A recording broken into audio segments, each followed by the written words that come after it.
अगर आपको ये वीडियो अच्छा लगे तो वीडियो को लाइक कीजिए, अपने दोस्तों के साथ शेयर कीजिए, चैनल को सब्सक्राइब कीजिए। Hello everyone, welcome to my channel mathematics corner. Last time हमने स्टार्ट किया था कैलकुलस ऑफ रेजिड्यू। आज हम करेंगे उसी की एक बहुत ही important theorem which is the Cauchy's residue theorem. So let's see कि ये थ्योरम क्या है। So if F is analytic within and on a closed contour C except at a finite number of poles z1 z2 and so on till zn within C, then integral fz dz over C is equal to 2 pi iota integral r equals to 1 to n residue of z is equal to zr. That is integral fz dz over C is equal to 2 pi iota residue z is equal to z1 plus z is equal to z2 and so on till residue z is equal to zn. मतलब ये क्या है, sum of the residues हैं of all the residues at the poles z1 to zn, z1 से zn तक जो poles हैं जो कि C के अंदर लाई कर रहे हैं उन सबका सम करके और इनटू 2 पाई आइटा जो है वो हो जाएगा हमारे इंटीग्रल की वैल्यू। सो इसका एक एग्जांपल देखते हैं। Evaluate by method of calculus of residue integral dz upon z minus 1 into z plus 1 over C where C is the circle mod z equal to 3। अब अगर आप इस क्वेश्चन को देखें तो इसी टाइप का क्वेश्चन हम कॉशीज इंटीग्रल फॉर्मूला के लिए भी यूज करते हैं। तो आप ये क्वेश्चन कॉशीज इंटीग्रल फॉर्मूला से भी कर सकते हैं। इस टाइप के जितने क्वेश्चंस हैं वो कॉशीज इंटीग्रल फॉर्मूला और कैलकुलस और आपका रेजिड्यू थ्योरम दोनों से हो सकते हैं। So it depends on you, आपको जो इजी लगे आप उससे कर सकते हैं। तो ये देखते हैं कि कॉशीज रेजिड्यू थ्योरम से हम इसे कैसे कर सकते हैं। तो हमारे पास एफ जेड है 1 upon Z minus 1 into z plus 1। तो अगर हम इसके पोल्स देखें तो इसके पोल कहाँ पे लाई करेंगे, हम इसको 0 पुट कर सकते हैं डिनोमिनेटर को। तो हमारे पोल्स कहाँ पे होंगे, z इज इक्वल टू 1 पे और z इज इक्वल टू -1 पे, और दोनों ही सिंपल पोल्स हैं, यानी कि पोल का ऑर्डर क्या है 1 है। अब हमारा जो सर्कल है, जो हमारा C दिया है वो है mod z is equal to 3, यानी सेंटर है सर्कल का ओरिजिन और रेडियस है 3। तो जाहिर सी बात है कि 1 और -1 दोनों ही लाई करेंगे इसमें। तो अब इन दोनों के ऊपर हम इनके रेजिड्यू निकालेंगे। तो residue z is equal to 1 कितना हो जाएगा, limit z tending to 1 z minus 1 into f z क्या है 1 upon z minus 1 into z plus 1, z minus 1 से z माइनस 1 कैंसिल, यहाँ 1 पुट करेंगे तो 1 प्लस 1 कितना हो जाएगा 1/2। ये दोनों टर्म्स कैंसिल हो जाएंगे आपस में और हमारा क्या बचेगा 1/2। इसी तरह z इज इक्वल टू -1 पे भी रेजिड्यू निकाल सकते हैं। तो z इज इक्वल लिमिट हो जाएगी आपकी z tending to -1 z plus 1 into f z, यानी 1 upon z minus 1 into z plus 1। तो अब z प्लस 1 और z प्लस 1 कैंसिल, -1 पुट किया तो कितना आ जाएगा -1/2। तो अब integral F Z D Z is equal to क्या है हमारा 2 pi eta into residue at z is equal to 1 plus residue at z is equal to -1।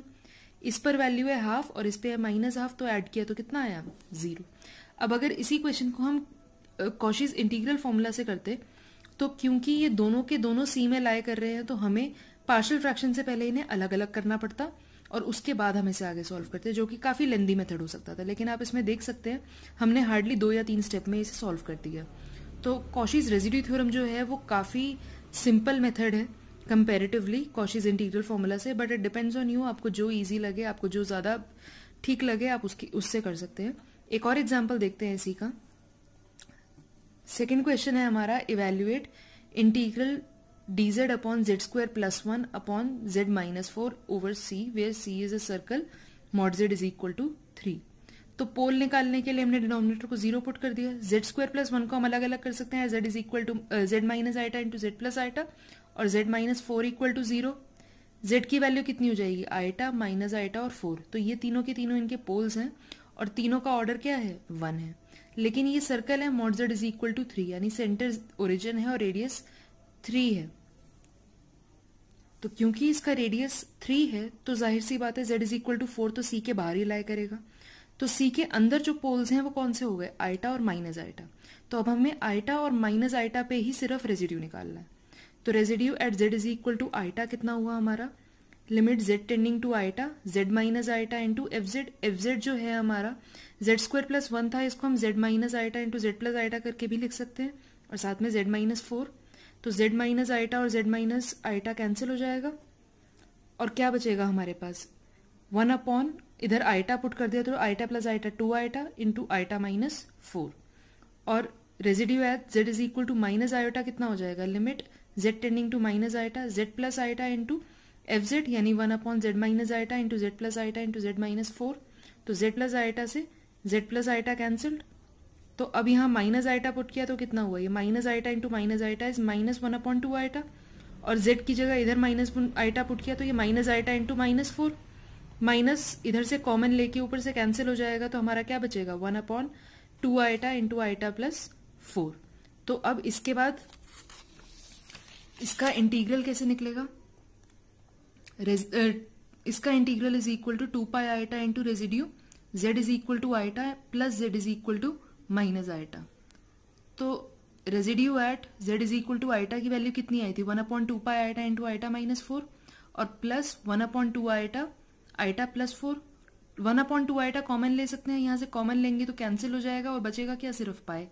और इधर ले सकते हैं हम एलसीएम, तो ये हो जाएगा आइटा स्क्वायर -16, और न्यूमिनेटर में आइटा प्लस 4 प्लस आइटा माइनस 4, 4 और 4 कैंसिल हो गया, कितना बचेगा यहाँ से 2 आइटा। तो 2 आइटा और पाई पहले से था, और नीचे क्या आएगा ये -1 -16, तो यानी -17। तो आंसर कितना हो गया हमारा -2 iota upon 17। So I hope आपको ये वीडियो समझ आया हो और आपको कॉशीज रेसिड्यू थ्योरम समझने में आसानी हुई हो। आप चाहें तो ये एक क्वेश्चन है, आप इसे भी सॉल्व करके देख सकते हैं। नेक्स्ट टाइम हम नेक्स्ट यूनिट स्टार्ट करेंगे, यहीं पे कॉम्प्लेक्स एनालिसिस की ये सीरीज खत्म होती है। Thank you everyone. अगर आपको ये वीडियो अच्छा लगा हो तो अपने दोस्तों के साथ शेयर ज़रूर कीजिएगा।